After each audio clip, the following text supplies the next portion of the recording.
हम तो मरने की तैयारी कर रहे हैं। गवर्नमेंट से ये पूछ रहे हैं कि हम मरेंगे कहाँ। मूर्खों से कोई पूछे जब मेरी ये आइडेंटिटी मिटा देगा तो अबे नई आइडेंटिटी क्या होगा, पाकिस्तान का या अफगानिस्तान का? मैं लिख के दे रही हूँ, अगर केजरीवाल आता तो ये टूटती नहीं, और इसको अब की बार वोट दे दिया, जिंदगी में इसको कभी नहीं लेके। आज ही सीट पे बैठ गई है तो आज गरीबों का दर्द भूल गई क्या? पूछ का कर रही है। 30,000 वोट इसके अब्बू ने ना दिए, हम ही लोगों ने दिए हैं, तब जीती है वो। और आज हमारे को देखते ही आंख फेर लेती। वो चाय वाला और ये झाड़ू वाली, ये दोनों मिलकर गंदा गर्दी फैला रहे।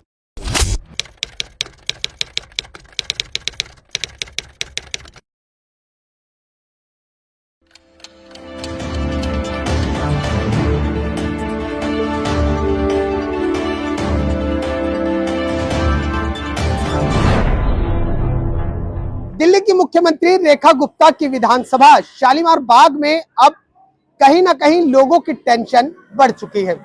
दरअसल कुछ दिनों पहले यहाँ पर एक नोटिस चस्पा हुआ था। देखिए मैं आपको दिखाता हूँ।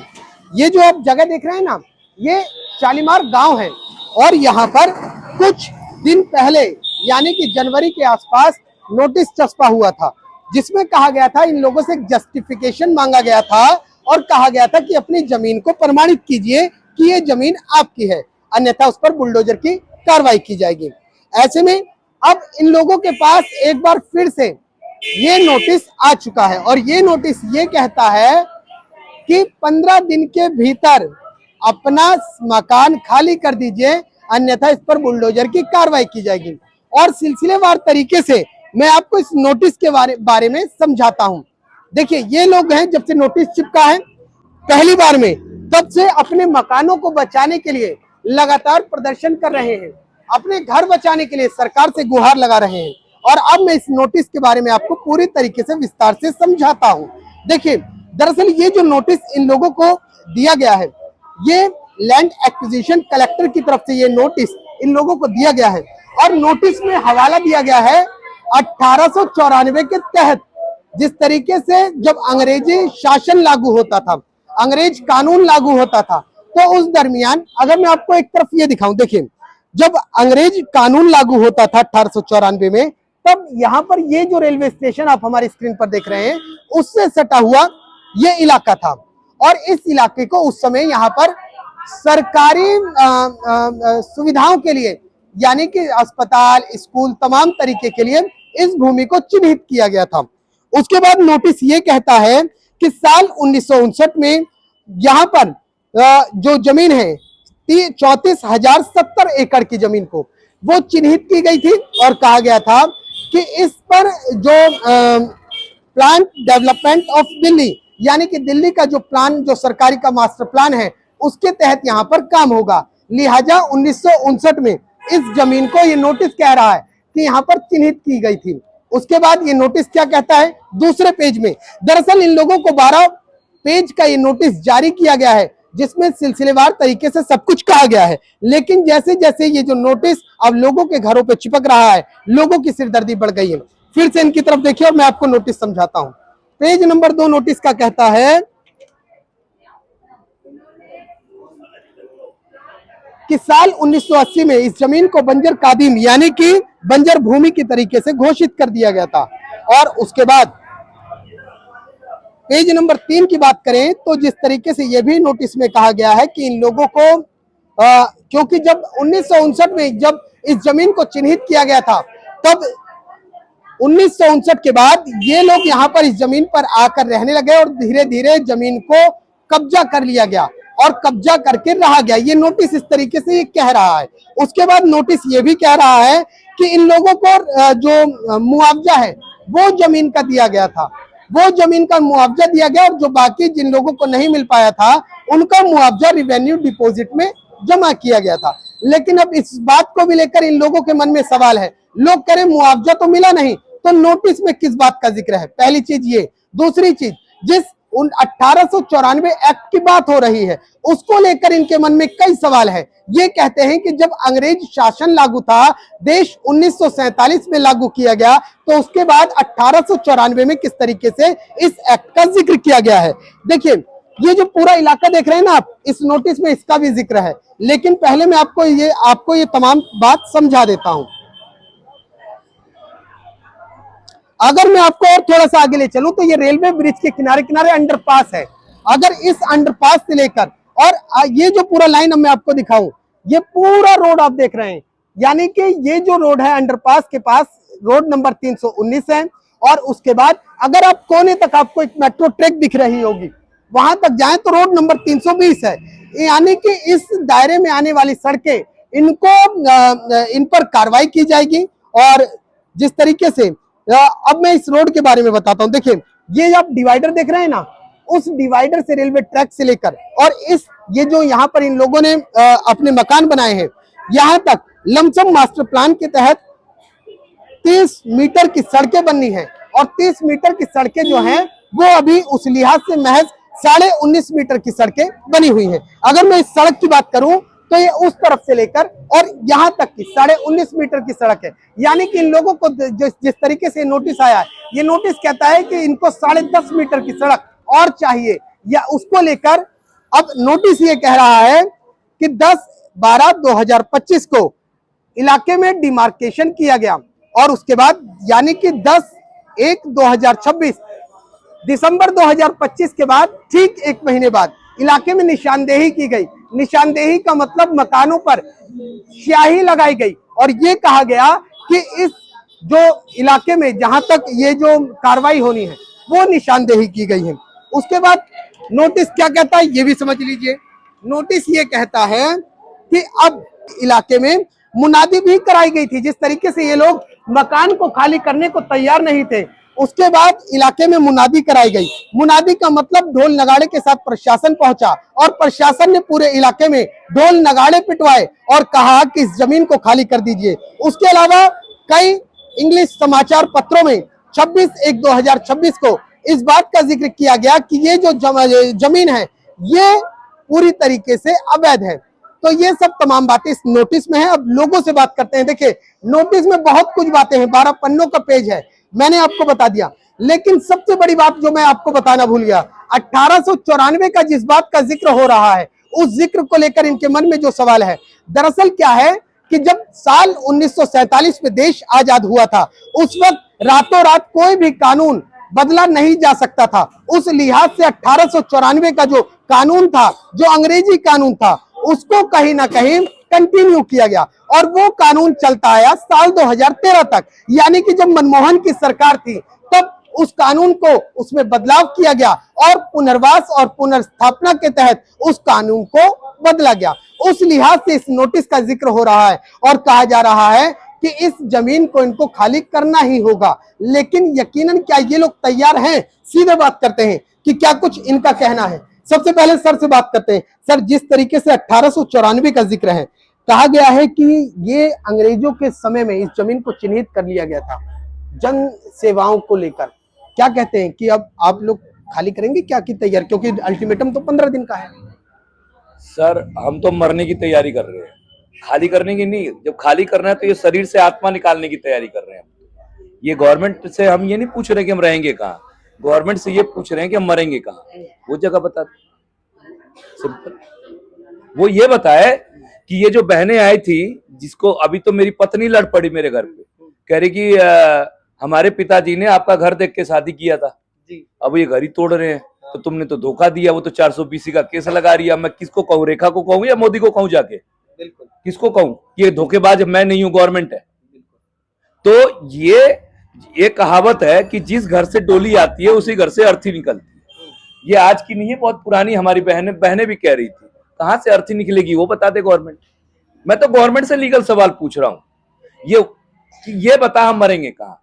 अगर गवर्नमेंट मान जाती है तो ठीक है, नहीं तो रेलवे लाइन वैसे ही पड़ा है सामने, हम सारे बैठ जाएंगे रेलवे ट्रैक पे और इकट्ठे आए, रेल काट के चली जाएगी। और कोई तरीका तो है नहीं भाई। एक जगह पशु पागल हो जाए और उसके हाथ में गोली भी दे दो, बंदूक भी दे दो, तो वो सीधा शूट करेगी।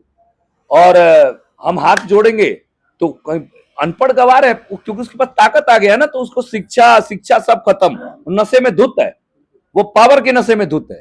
उसको कोई नहीं दिख रहा, ये छोटे छोटे बच्चे नहीं दिख रहे, ये महिलाएं नहीं दिख रही, ये बूढ़ी माता नहीं दिख रही, ये गरीब माता नहीं दिख रही, उसको कुछ नहीं दिख रहा। उसको वो भी नहीं दिख रहा है कि अपनी बहनों से गले लग के गई थी, पैर छू के गई थी, यहाँ नाच करके गई थी, भंगड़ा करके गई थी, कीर्तन करके गई थी, वो सब भूल गई, सब भूल गई। वो हाथी के दांत दिखाने के और खाने के और अरे इसके दांत पेट सब अंदर है, ये जितनी धरती के ऊपर उससे कहीं ज्यादा नीचे है मैडम जी। मैडम जी का ये जो कुछ शब्द मेरे उल्टे सीधे निकल रहे हैं ना मैडम जी, वो आपका बड़ा रिस्पेक्ट करता था जब आप काउंसलर भी नहीं थी, पीतमपुरा में रहती थी, आपके पीछे झंडा लेके चला हूं, और पता नहीं कितने लोग चले होंगे आपको बनाने के लिए सीएम। लेकिन आप लोगों के लिए ही तो पीएम उदय लाया गया था। 2015 से पहले जो लोग रह रहे थे अनऑथराइज कॉलोनियों में, उन्हीं लोगों के लिए तो लाया गया था। फिर आखिरकार वो योजना क्यों नहीं काम कर रही? सर कभी चाचा चौधरी के चुटकुले पढ़े हैं, साबू वाले चाचा चौधरी वाले? बिल्कुल।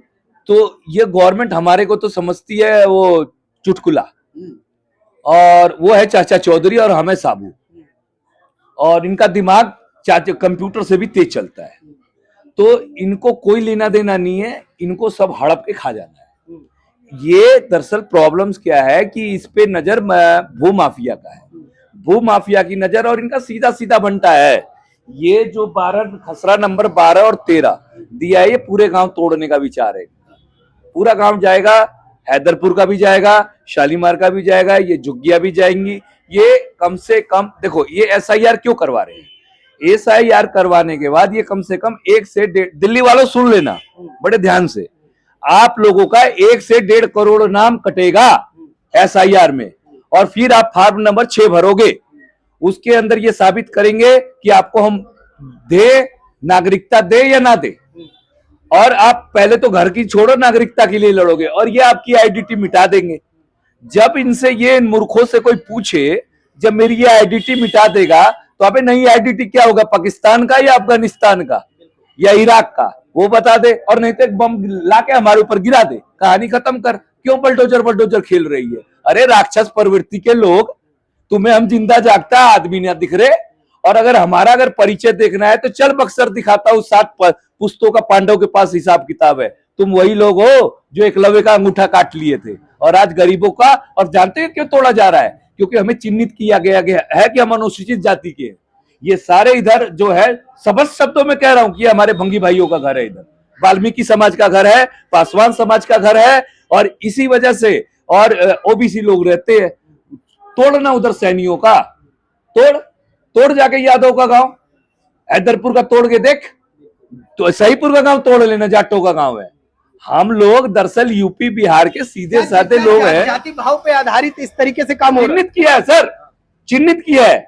डिमार्केशन इसी बात पे हुई है कि ये लोग एक तो बीजेपी को हराने वाले हम लोग हैं, उनको मन में है। हालांकि बड़े प्यार से जिता के भेजा है, 30,000 वोट इसके अब्बू ने ना दिए, हम ही लोगों ने दिए हैं, हमारे माताओं ने दिए हैं, बहनों ने दिए हैं, तब जीती है वो। और आज हमारे को देखते ही आंख फेर लेती है। एक हमारी अम्मा आपको मिलेंगी, वो तो अभी 2-3 दिन पहले माननीय रेखा गुप्ता जी आई थी, उनका हाथ पकड़ ली। अरे काहे रे, हमें जानती ना तू? कहीं जानती है तो हमारे घर का तोड़वा रही है। तो उनको क्या बोली कि अम्मा नहीं टूटेगा, अभी भी झूठ बोल रही है और इधर नोटिस भिजवा रही है। ठीक है। देखिए, अब इन लोगों के मन में ये सवाल है कि जिस तरीके से रेखा गुप्ता एक तरफ आश्वासन देती हैं, दूसरी तरफ नोटिस इस तरीके से सिलसिलेवार तरीके से इन लोगों पर पहुंच रहा है। बात करेंगे मैडम, मंशा क्या है सरकार की, क्या चाहती है सरकार, आपके हिसाब से क्या है?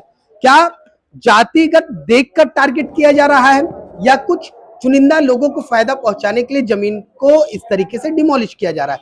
आखिर सरकार क्या चाहती है, आप लोगों का क्या सोचना है? देखिए, सरकार की मंशा तो साफ दिखाई देती है। अभी जैसे भाई साहब ने कहा, पहले ये मुसलमानों को टारगेट करेंगे, फिर ये दलितों को टारगेट करेंगे, फिर ये ओबीसी को करेंगे, फिर महिलाओं को करेंगे। ये मुट्ठी भर लोगों की सरकार, अडानी, अंबानी, गोयंका, सिंघानिया, बजाज, मित्तल और वर्ल्ड कॉर्पोरेट, वो इनको चला रहा है। एफस्टीन फाइल जैसे किस्से इनके मशहूर है, और इजराइल और अमेरिका के गुलाम बनकर ये इस देश को चला रहे हैं। उनका जो आदेश होता है कि दिल्ली खाली करो भाई, ये गरीब लोग जो गांव की जमीनें बेचकर यहाँ मजदूरी करने आए थे, गांव में तुम रोजगार दे नहीं पाए, तुम्हारे पास सरकार रोजगार की व्यवस्था नहीं कर पाई। अब इन्होंने क्या किया है कि ये गांव से उठकर यहाँ आ गए थे ना, अपनी जमीनें बेचकर, गहने बेचकर इन्होंने यहाँ घर बनाए। अब इनको यहाँ से बेदखल करो। अगर ये यहाँ से बेदखल नहीं होंगे तो ये कल को तुम्हारे, क्योंकि ये तो इनको तो बांस आती है ना इंसानों में से, ये तो अपने कुत्तों के बीच में गिरे रहने वाले लोग हैं, ये इंसानों को नहीं चाहते।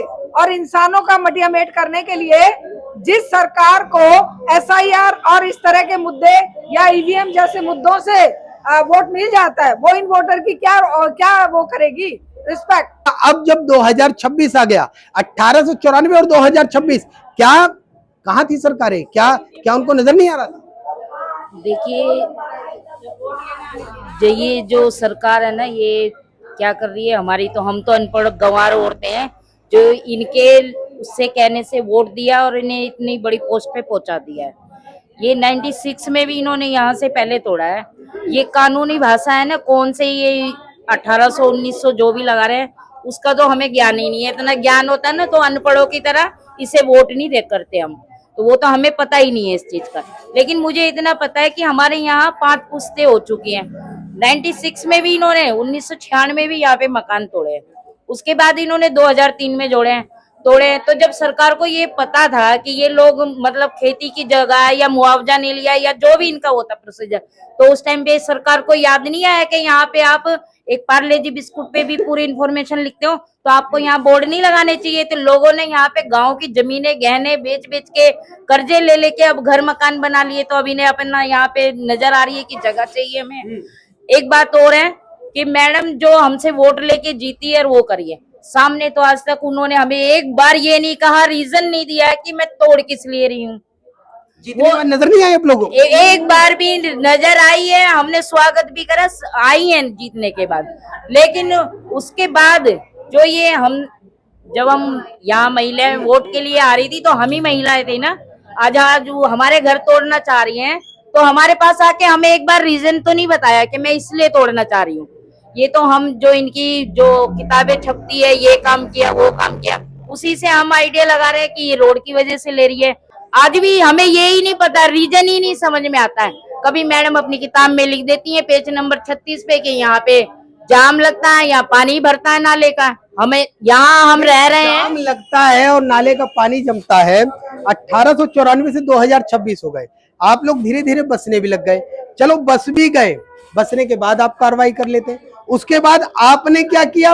राशन कार्ड दिया, आपने वोटर ID कार्ड दिया, आपने बिजली बिल दिया, आपने मीटर लगा दिया, तब क्या तब भी नजर नहीं आ रहा? नहीं, जब वोट मांगने आई थी हाथ जोड़ जोड़ के तब बोल जाती, जब तो इसकी सरकार नहीं थी, अब तो इसकी सरकार बनी है, तो तब बोल जाती कि देखो सरकार कोई भी बने, यहाँ पैसा मत लगाओ, ये जमीन तुम्हारी ली जाएगी, ये तोड़ेंगे मकान, बोल जाती। अगर हमारे हित में थी तो बोल जाती ना कि देखो कोई भी सरकार आए, चाहे दोबारा केजरीवाल क्यों ना आए, मैं ना आऊं केजरीवाल ही आ जाए, ये तुम्हारा टूटेगा। और मैं लिख के दे रही हूँ, अगर केजरीवाल आता तो ये टूटती ही नहीं। और इसको अब की बार वोट दे दिया, जिंदगी में इसको कभी नहीं लेके आएंगे। अब तो आ गई है, दोबारा कभी नहीं आएगी। और अब जीतने के बाद अब शक्ल नहीं दिखा रही है हमारे को, ऐसे मुंह छुपा रही है। जहां भाषण देने जाती है, भाषण सुनने के लिए भी जाओ तो ऐसे हटाते हैं हमारे को जैसे पता नहीं कहां से हम उठ के आ गए हैं। अरे पहले भी तो वोट मांगने आई थी हमारे से, जब क्यों नहीं हमारे को हटाया था कि तुमसे वोट नहीं लूंगी, तुम तो अवैध हो, तो तब क्यों आई थी वोट लेने? अच्छा, वोट के टाइम नहीं कहा गया कि अवैध है, वोट के टाइम तो भगवान नजर आ रहे थे। भगवान, हाँ, तब तो ऐसे हाथ जोड़ रही थी, पैर पड़ रही थी सबके, तब क्यों आई थी भाई? क्यों आई थी वोट मांगने? मतलब ना लेती, यहाँ से ले लेती सैनियों के वहीं से वोट, जिनके तरफ से तोड़ नहीं रही है ले लेती वहीं से वोट। और चौड़े की जगह अगर मतलब चौड़े रोड की बात आ रही है तो वहां से तोड़ के दिखाए ना, जहाँ जाम लगता है, यहाँ कोई जाम नहीं लगता है। ये रेखा गुप्ता तो जहाँ जाती है कहती है दिल्ली बदल रही है, और दिल्ली बदलने के लिए जो अवैध लोग हैं जो बदल रहे, नहीं बदल रही दिल्ली, हमें सबको भगा रही है, हमारे सबको घर छीन रही है, लड़कियों बच्चे पढ़ाई है, पोती पोतर के छोटे छोटे हैं, कहाँ लेके जाएंगे, कहाँ रहेंगे? बिजली बिल आधार कार्ड, पहचान पत्र, राशन कार्ड, सब कुछ, पानी के बिल कुल मनई करवाए दे गए सब सरकार, तो अब क्यों छीन रहे हैं? अब छीनना चाहिए भी, ये सब सोचो कि अब क्यों भगा रहे? जब बिजली का मीटर लगा तबे भगा देते, क्या हम नहीं लगाने देंगे, हम आधार कार्ड नहीं बनवाने देंगे, पहचान पत्र नहीं बनवाने देंगे, हम यहाँ रहने नहीं देंगे। क्या केजरीवाल याद आ रहा है? क्या केजरीवाल की याद आ रही है? ऐसे बेटा रेखा गुप्ता, जब हमारे सीवर लगे, पानी लगे, बिजली बिल लगे, जब तू कहाँ थी, कहाँ सरकार थी? उस सरकार ने शर्म नहीं आई, हमारे बिजली बिल कर लेती आना और हमारे दफ्तर जब कोई वो नहीं था दफ्तर में ना हो, पूरे धक्के मारती। तो हम लोग क्यों डंडे जाते, क्यों हमारे पैसे लगते? कदे का राशन कार्ड बनवा लो, कदे का बिजली का बिल लगवा लो, कदे का पानी मीटर लगवा लो, कभी का राशन कार्ड, हम सारा लाइन में लगते रहेंगे हैं? हमने इतना सब कुछ करा जब सरकार कहाँ थी, जब सीवर पड़े हमारी गलिया में, हम तो नहीं गए थे सरकार के द्वारा सीवर घेर दे, सरकार ने हमारी गलिया में सीवर घेरे जब सरकार कहाँ थी। क्या केजरीवाल की याद आ रही है? केजरीवाल की तो याद आवेगी, बेचारे ने कभी दुख नहीं दिया, बहुत अच्छा आदमी था। परेशान होने दिए ना, केजरीवाल के राज में हम दुखी हुए, केजरीवाल के राज में जो भी हो रहा ठीक हो रहा था, हम कभी परेशान नहीं हो कभी भी। जैसे इसने कभी कत्तिया गांठ हुआ दो, कभी कत्ती कुत्ते ठुआ दो, कभी कत्तिया मुसलमान ने करवा दो। हमारा शालीमार गांव की गारंटी लेती हूँ, शालीमार गांव में एक पैला वाला लेकिन क्या रही आप लोग फर्जी तरीके से बैठ गए, जमीन पे ही कब्जा करके बैठे हुए हो? नहीं, हम कब्जा नहीं कर रहे, हमने मॉल खरीदी और 84 की आई ओरू में मॉल सब पैसा दे खरीदे, पैसे ना क्यों? मुसलमाना के वोट जब नहीं छटे, जब वोट पड़े थे, जब वाल्मीका के वोट नहीं छटे, अब वाल्मीकि वोट है ये, आज ये वाल्मीका का बुलडोजर ले रही, जब न दिखी इसने के वाल्मीका के वोट है ये मुसलमान। वाल्मीकियों के जो यहाँ रहने वाले लोग उनको जानबूझ के इस तरीके से किया जा रहा है, जानबूझ का कर रही है, हमने नीचे मान रही है, हमने गरीब मान रही है, हम बहुत गरीब मान रही है। क्या अरविंद केजरीवाल की याद आ रही है? बहुत ज्यादा, इसी टाइम में अरविंद केजरीवाल की ही याद आ रही है। उसने घर बचाई थी, बोले एक ईंट नहीं लेगी, इसने आते पूरा शालीमार उड़ाने का वो दे दिया। अरविंद केजरीवाल से कुछ कहना चाहते हो? जी क्या कहेंगे, दोबारा सरकार में ही आ जाए, दोबारा सरकार वो ही आ जाए केजरीवाल की, दोबारा केजरीवाल की सरकार हाँ आ जाए, चाहे कांग्रेस की आए चाहे केजरीवाल की, लेकिन बीजेपी नहीं आनी चाहिए। लेकिन रेखा गुप्ता तो ये कहती है ना कि दिल्ली को विकसित करना है तो अवैध झुग्गियों को तोड़ना होगा। झुग्गी है, जिस हिसाब से मकान दिख रहे हैं झुग्गियां हैं, झुग्गियों में से वो ही आई होगी, अभी वो बताओ रहने वाली होगी। आज यहाँ को झुग्गी बता रही है, सुनने में ही आया है कि इसके पापा झाड़ू बेचते थे, तो उसके पापा झाड़ू बेचते थे तो उसको दोनों टाइम 56 भोग मिलते थे, खाने को पेट भर के रोटी भी मिलती होगी, तो बहुत शुक्र बनाओ। आज ही सीट पे बैठ गई है तो आज गरीबों का दर्द भूल गई क्या? या इसको पेट भराई मिल गई तो अंगाई लग रही है? ऐसा तो मोदी है ना, उसके आगे रोने को है ना सोई खाने को है, वो चाय वाला ये झाड़ू वाली, ये दोनों मिलकर गंदा गर्दी फैला रहे हैं क्या? अब इन लोगों का कहना है कि जिस तरीके से तमाम जो सरकारें आई उन्होंने कभी तक नहीं किया, लेकिन बीजेपी की सरकार आने के बाद अब इन लोगों के साथ गलत हो रहा है और इनकी जमीनों पर सरकार की गलत निगाह है। बहरहाल अब देखना ये होगा कि जिस तरीके से नोटिस आया 15 दिन बाद इस इलाके की क्या कुछ तस्वीरें होंगी, क्योंकि एक तरफ बुलडोजर की कार्रवाई का डर है तो दूसरी तरफ लोगों को उम्मीद है कि सरकार की नींद टूटेगी और रेखा गुप्ता इनकी उम्मीदों पर खरा उतरेंगी और इनकी जमीनें जैसे हैं वैसे की वैसे रह जाएंगी। दिल्ली से कैमरामैन राकेश के साथ में राहुल शुक्ला, नमन सत्य न्यूज।